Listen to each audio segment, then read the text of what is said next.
pessoal, a gente vai conversar com o psicólogo responsável técnico de psicologia da clínica RNA, o Vitor Sena Badaró. Olá, Vitor. Eu gostaria de saber o que é a terapia ABA, já que você é um especialista nisso, né?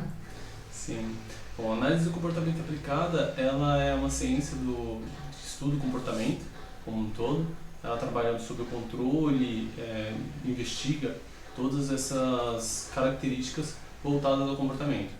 Desde um comportamento problema a um desenvolvimento de uma habilidade específica, né? Então, tem aí um histórico longo sobre ela em si. Não sei se vai ser uma das perguntas que você já vai colocar, mas a análise do comportamento aplicada, ela teve origem aí com a psicologia, através do behaviorismo radical de Skinner, disseminando entre as demais disciplinas. Ela não é um método, né? Ela é uma ciência como um todo. Ela liga toda uma filosofia de prática até que isso dissemine para as demais disciplinas, posso colocar assim. Dá para aplicar a terapia ABA em animais? Em tudo que se comporta. E o que é, para a gente falar um pouquinho se dá para fazer com animal, com pessoa e vice-versa, a gente teria que entender um pouquinho o que é o comportamento, né, como um todo. Comportamento, a gente pode destrinchar aqui duas condições. Aqueles que são manifestos e aqueles que não são manifestos. Aqueles que a gente consegue ver, observar e discriminar, e aqueles que a gente não consegue ver e observar. O que a gente não consegue ver e observar? A gente não consegue saber se um pensamento, a gente não consegue observar uma emoção como um todo. Mas como é que a gente pode mensurar isso? De acordo com aquilo que é vinculado a essa emoção. A fala, uma lágrima, aquilo em si. Então, essas duas condições, a gente fala sobre comportamentos manifestos e comportamentos descobertos, né? Vamos assim dizer, ocultos e manifestos. E nesses a gente tem aqueles que são respondentes e aqueles que são condicionados, né, literalmente. Então, normalmente que são respondentes, no resumo, né, literalmente, é que responde algo, é reativo. Entrou em contato com uma situação, há uma reação, vamos assim dizer. Já os condicionados, ele vem de uma história de condicionamento, uma história de contato para se desenvolver. E a gente fraciona aí essa condição em 3 classes, né? O que antecede a ele, a resposta, que é como seria a ação do comportamento, e as consequências que mantêm esse comportamento executando, né? Operando no ambiente. E a terapia ABA, ela é muito, tem uma resposta muito positiva com pessoas com autismo, né? E ela é utilizada também em síndrome de Down? Ela pode ser utilizada com qualquer tipo de diagnóstico em pessoas, né?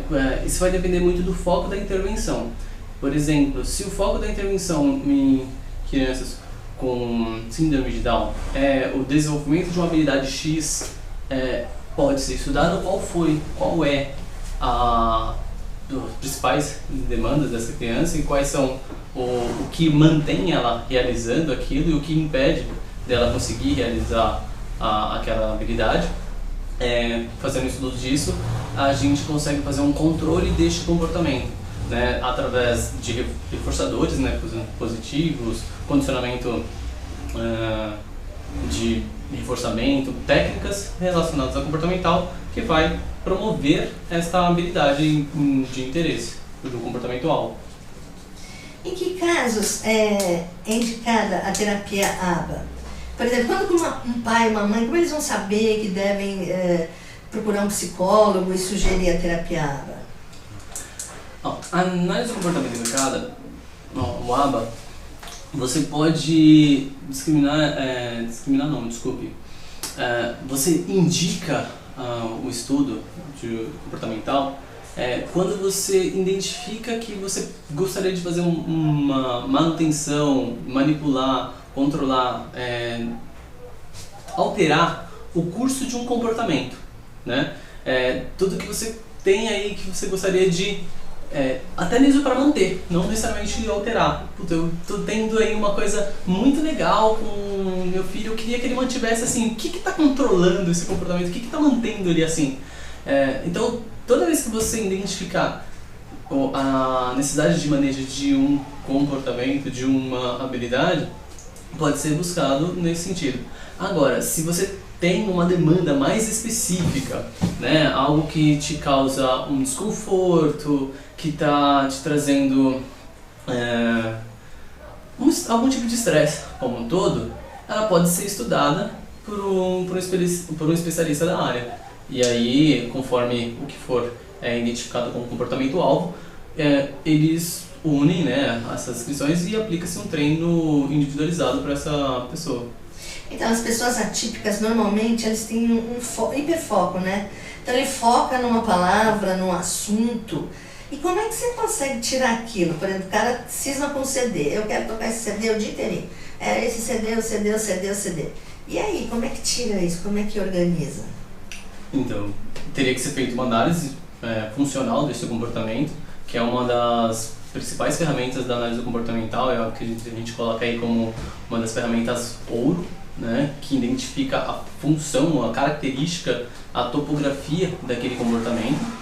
Esse, como de exemplo, a compulsividade, o interesse de fazer daquele jeito, tem que ser assim, como eu disse, teria que ser feito o que está mantendo ele a desejar esse intuito. Se está relacionado à forma como consequencia aquilo, olha, no final de tudo, depois que eu ouço aquela música, me traz alguma satisfação orgânica, né, respondente, ou me traz algum desconforto que eu quero mexer. É tudo relacionado. Então, por exemplo, ele ganhou um CD e cuja pessoa que deu o CD, ele gosta muito da pessoa, provavelmente ele vai querer, é por isso que ele talvez queira tanto ouvir aquele CD? Não necessariamente. Então, como eu falei, teria que fazer uma análise bem a fundo daquele contexto, né?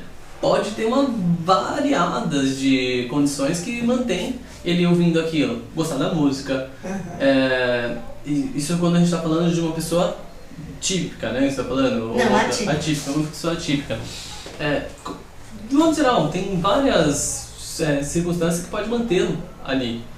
O gostar, o interesse de um momento específico daquele som, se isolar de uma condição aversiva. Por exemplo, eu poderia estar ouvindo o CD em um horário X que eu deveria estar estudando. Literalmente, então enquanto eu estou me ocupando com isso, eu não estou me ocupando com aquilo, né? Tem uma variada possibilidade de justificativa pelo qual esta pessoa está ouvindo aquela música por mais e mais e mais vezes. E na terapia ABA se trabalha com símbolos, né? Como é que funciona? Esses símbolos em si, a gente chama de pistas visuais, né? Pode ser uma das práticas que a gente utiliza nos treinos para auxiliar a criança a desenvolver aquela habilidade gradativamente, usando um esquema, uma forma de modelação, né, de treino. Para ela gravar, como é que é a sequência? Sim, isso pode ser utilizado para treinos de habilidades motoras, né, como um todo. Isso em si pode ser bem alinhado até com um treino interdisciplinar, porque sendo uma AVD, né, se for pensar nas AVDs, que é uma habilidade, é um exercício de um profissional de terapia ocupacional, pensando nesse profissional em si, ele pode usar esse esquema de modelação de pista visual. O que é o AVD? AVD é atividade de vida diária, né, literalmente. Que são as práticas cotidianas que a gente tem, escovação de dente, banho, atravessar a rua, literalmente, tudo que a gente faz cotidianamente, exigindo condições motoras e operacionais disso. O que te encantou na terapia ABA? Por que você falou, eu vou querer me especializar nisso? Olha, para eu falar disso, assim, eu acho que não teria como não falar de uma história acadêmica. Quando eu entrei para psicologia, eu tinha um foco. E aí naquela eu tinha um foco de neurolinguística, Eu queria fazer um curso de faculdade que me encaminhasse à neurolinguística. E quando eu tive contato com os diversos tipos de ciência que embasaria essa neurolinguística, eu fui identificando que talvez não era exatamente aquilo que eu queria. Então eu tive contato com a psicanálise, ainda não foi, e encontrei uma professora que foi assim um divisor de águas para mim na comportamental. E fui me identificando, utilizando isso para o meu cotidiano, literalmente, cotidiano em atividades do meu dia a dia mesmo, trabalho no hospital, não ainda em operação clínica, né, vamos assim dizer, mas no dia a dia. E conforme eu ia estudando, aumentava esse interesse. Depois eu tive a oportunidade de atuar clinicamente, anos depois, né, da formação, clinicamente com a comportamental. E isso foi aumentando a minha curiosidade, o meu interesse e amor pela prática, né? Então a gente precisa estar sempre se atualizando, como qualquer outra ciência, né? A gente tem que se manter atualizado com o conteúdo. Então, que dicas você daria para os pais, para os professores, né, sobre esse comportamento? É quando a criança está muito agressiva? É porque deve se confundir tudo, TDAH com autismo, TEA, enfim, dá um nó na cabeça, né? Olha, a questão do autismo, a gente está falando sobre espectro, né? O que está enquadrado dentro do espectro autismo, do espectro autista.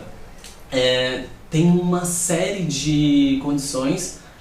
Sinais que dá pra ver? Sim, tem bastante sinais. Tipo, como que a gente alguns sinais? A mãe ou o professor, como é que dá pra perceber? Que aqui numa descrição de autismo, a gente pode perceber pelas repetições de movimentos estereotipados, interesses específicos sobre um determinado item ou forma ou condição daquele item.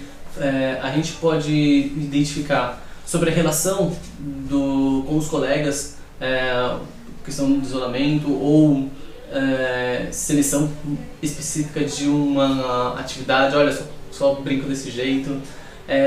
Mais afim lá da gestação ali gestação não, né? Mais do recém-nascido, né? Como um todo, a gente já pode olhar pequenos sinais ali, literalmente, sobre o momento do mamar, né? Que conforme ela vai crescendo, a mãe está sempre lá fazendo o primeiro contato ocular, né, com a criança. Visual, e ali já começa, olha, tô vendo que ele chora bastante, ele nunca olha pra mãe, nunca reage a um sorriso, ele nunca... esses primeiros sinais precoces são uma evidência, são assim, um sinal, né, da gente ficar em alerta para procurar um especialista para a gente verificar se há ou não a necessidade de aplicar alguma intervenção sobre isso. As pessoas os autistas normalmente têm muito pouca tolerância à frustração, eles não aceitam o não. Okay. Você trabalha como isso? Isso é realmente um desafio dentro da disciplina, de fato, a gente lidar com as condições do não. É que a gente, socialmente falando, né, futuramente falando, a gente está muito habituado a não a gente aceitar numa boa. Mas para qualquer pessoa, né, quem é que quer ouvir um não para aquilo que você deseja? Ninguém quer. Mas a gente, uma pessoa típica, ela já sabe encontrar outras coisas para fazer, né, sobre esse não. Tudo bem, esse não serviu para isso, então vou buscar uma outra coisa. No contexto das crianças atípicas, a gente tende a passar para ela o que pode ser sim, né? Como é que a gente pode dizer o não e o que a gente pode também dizer sim. Junto com o não, sempre tem que dizer, olha, você não pode fazer isso, mas você pode fazer aquilo. Se a gente conseguir conciliar sempre desta forma, de dizer o que eu não posso, mas eu posso já alinhar o que eu posso fazer, simultâneo, basicamente a gente já dá para essa pessoa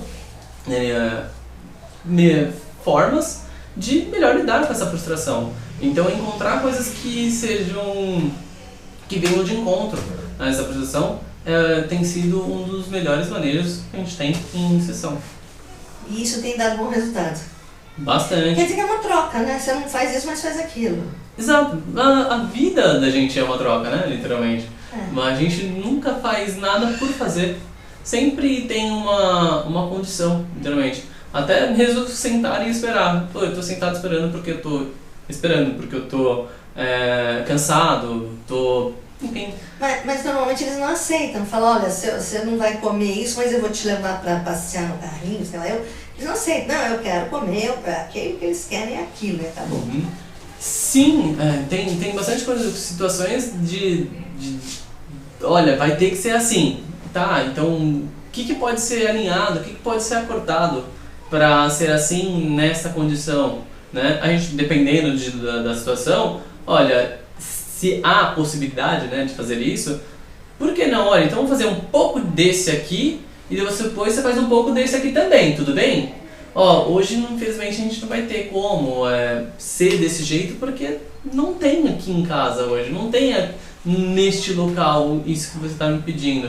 Infelizmente, não vai ser possível. Então, para estes momentos, principalmente nesse momento, como não tem jeito, você dá outra coisa que pode ser identificado. E isso, para a gente saber fazer isso, um olhar bem específico individual para cada um deles, é essencial, né? Que nem início de sessão a gente sempre faz uma análise de preferência, né? Para identificar quais são os itens que poderiam ser trocados diante de uma condição como essa com a criança, seja um item tangível, seja um item comestível, uma brincadeira, uma fala, né? Um elogio que seja, que mais tem aí chance de aumentar um comportamento da sua ocorrência, né?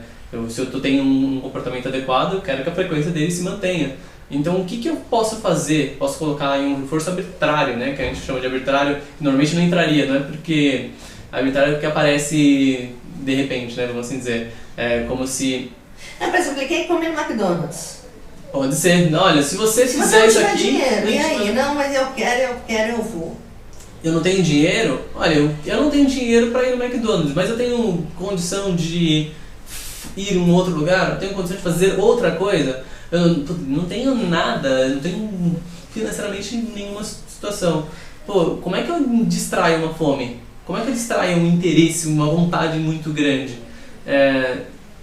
Vai de cada circunstância, né? Uma criança que tem um repertório longo o suficiente, desculpa, uma criança que tem um repertório um pouco mais completo, vamos chamar assim, né? Você poderia argumentar, discutir um pouquinho sobre quais são as coisas que a gente poderia fazer ali para aquilo melhorar. A gente poderia combinar, olha, a gente pode vir outro dia, olha, a gente vem mais tarde, olha, em casa tem uma coisa tão gostosa quanto. Ou, vamos pensar antes de chegar nessa situação, vamos pensar antes. Se eu sei que ela vai olhar lá pro McDonald's e vai querer muito, o que mantém ela indo pro McDonald's? Fome? A vontade de comer? Então, se é o caso, eu não posso antes comer uma coisa antes, deixar já saciar a vontade de comer antes de ela ter contato com aquilo que vai frustrá-la? Ou de repente a mãe quer dar uma janta. Se ele for pro McDonald's, ele não vai jantar. E ela quer que ele jante, e aí?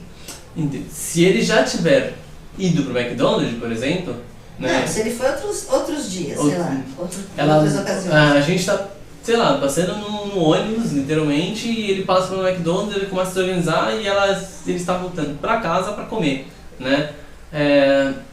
Isso vai também como eu falei, né? Vai de cada caso. Se é uma criança que eu consigo dar para ela um distrator que compete com essa situação da vontade, a gente cede. Se eu não tenho nenhum distrator, né, literalmente naquela hora, eu vou tentar conversar e explicar. Sempre, em qualquer circunstância, pode ser uma criança com altíssimo repertório, uma baixíssima repertório, a comunicação com esta pessoa, com essa criança, é fundamental. Explicar para ela, olha, a gente não vai porque hoje isso a gente tem assim. Mesmo que o não seja aquele que você vai manter, ou até mesmo se for sim, a comunicação, descrever para ela é fundamental em todos os casos. Acho que não só no caso de crianças atípicas como crianças típicas também. Dá para ela munir essas crianças sobre o porquê das coisas, né? Acho que ajuda muito. Ok, para finalizar, nos Estados Unidos a intervenção da análise do comportamento aplicado ao TEA é muito difundida, assim como a reivindicação de que os seguros de saúde arquem com os custos da terapia ABA. Como está isso aqui no Brasil? Olha, eu confesso que eu não tenho assim, muita informação como é que estão os convênios no Brasil como um todo, mas dentro da minha prática, dentro do contato que eu tenho, é uma luta assim, assídua, né, que essas famílias têm para conseguir o seu direito ao tratamento, né, literalmente. Se a gente for ver o rol da OMS, lá diz algumas coisas relacionadas que ainda não tem algo formal ali sobre a análise do comportamento aplicada. Eles falam sobre a psicologia. Então, por não ter algo lá, acaba sendo um canal, né, que eles acabam utilizando para conseguir o direito do tratamento mais extensivo, né, quando foi relacionado ao autismo. Então, aí a gente pode pegar aí intervenções relacionadas ao ABA a mais de 40 horas, se for o caso, e dependendo do que for, é um tempo assim bem expressivo, né? Então, como programar essa intervenção precisa ser muito bem planejada. Então, se pensar numa criança, literalmente, a gente não começa lá e coloca as 40 horas de uma vez, isso tem que ser gradual, da mesma forma que a retirada também tem que ser planejada, né, da quantidade de horas, não precisa ficar fazendo isso tanto tempo, né? O caso de intervenção precoce, estima-se que 2 anos você já tenha resultados significativos, pode ser mais do que 2 anos, mas resultados significativos que pode ir já diminuindo um pouco dessa carga horária, né, literalmente. Então, sobre os convênios no Brasil, como conseguir isso, é uma discussão assim ainda duradoura, difícil, embora já tenha se conseguido o direito de sem limite, né, literalmente, de intervenção para o autismo, de psicologia, mas não ainda específico da análise do comportamento aplicada, não só de psicologia, né, mas de fisioterapia, todos os tipos de disciplinas necessárias para aquele caso, que o médico diz, olha, isso ele precisa, vai aí para uma discussão jurídica, vai para o convênio, e a identificação de uma instituição clínica que detenha de todas essas disciplinas é um dos processos árduos que nós temos ainda dentro do Brasil, né, como um todo. Ok, nossos agradecimentos então ao psicólogo responsável técnico de psicologia da clínica RNA, Vitor Sena Badaró. Muitíssimo obrigada. Obrigado a vocês. Tchau, tchau. Bom, eu espero que... Ficou ótimo. Obrigado. Ficou ótimo. Eu realmente